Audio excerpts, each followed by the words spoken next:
Hey y'all, welcome back to SLB Basement Bourbon Bar. My name is Kurt. Today,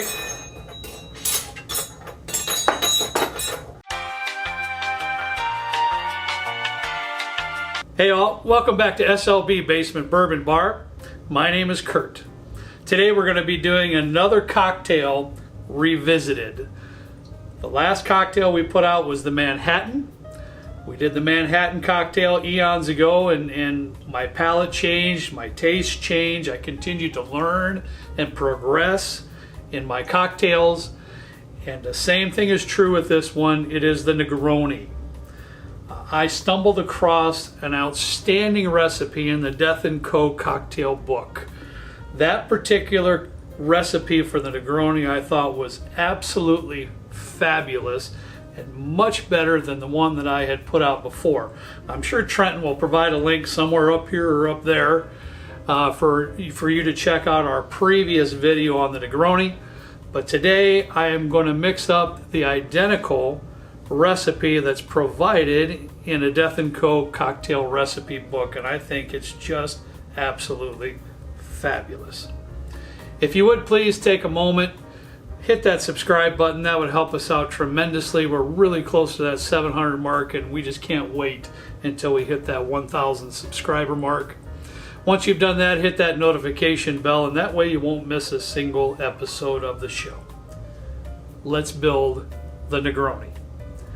The first thing I want to show you, here's what they did in the Death & Co. book. We're going to start out with the vermouth. It's 1 ounce of vermouth. But what they did is they mixed a 1-to-1 ratio with Puntemes and Cocchi Torino.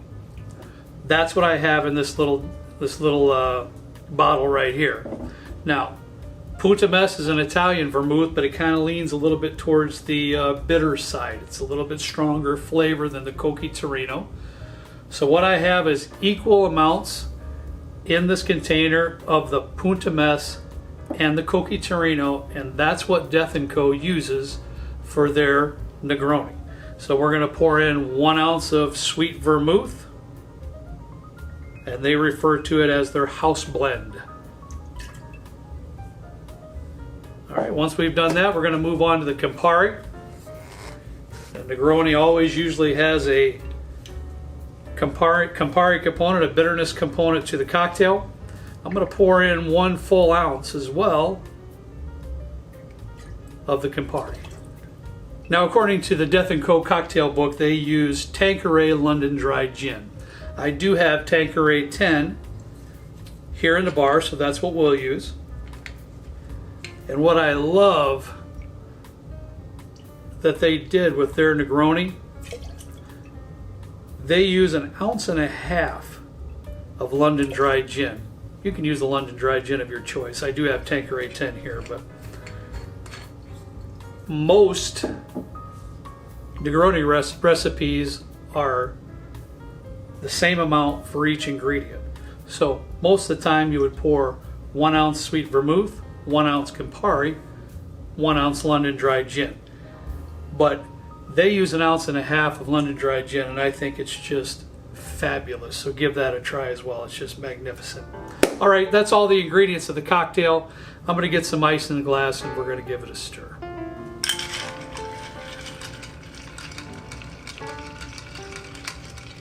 As always, we're going to stir the cocktail until it gets nice and cold in the bottom of the glass. Once you can feel it getting nice and cold, you'll also add the correct dilution to the cocktail.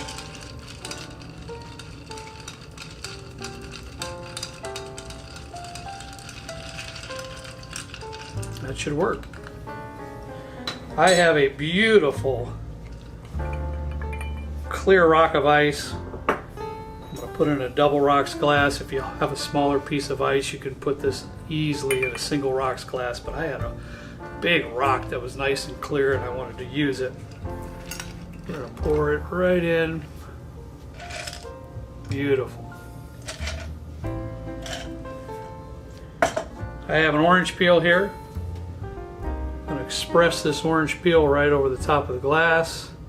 Make sure we get those oils all around the rim of the glass. Just gonna put that right in there like that. And there you have it.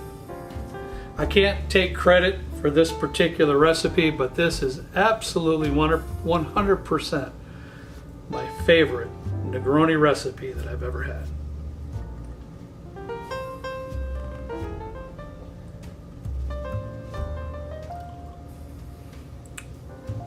That's just delicious. I love the way they mixed the two vermouths. This Puntemes even gives it a little bit more body too, so you have a little bit more of a luxurious feel to the mouthfeel to the cocktail. I love the way that they combine those two vermouths. Using 1.5 ounces of gin, for me personally, kind of takes the bitterness of this Campari down just a touch more. It's the one thing about Campari, it can be a real bitter component to a cocktail. And by using 1.5 ounces of this London Dry gin, it just takes that bitterness down just a touch more and gives that citrusy kind of botanical flavor and raises that up just a little bit as well. It's just fabulous. Please try this at home. Thank you so much for watching. Man, we certainly appreciate each and every one of you. As always, we ask you to please drink responsibly. And we'll see you next time right down here with me in a good old basement bourbon bar. See ya.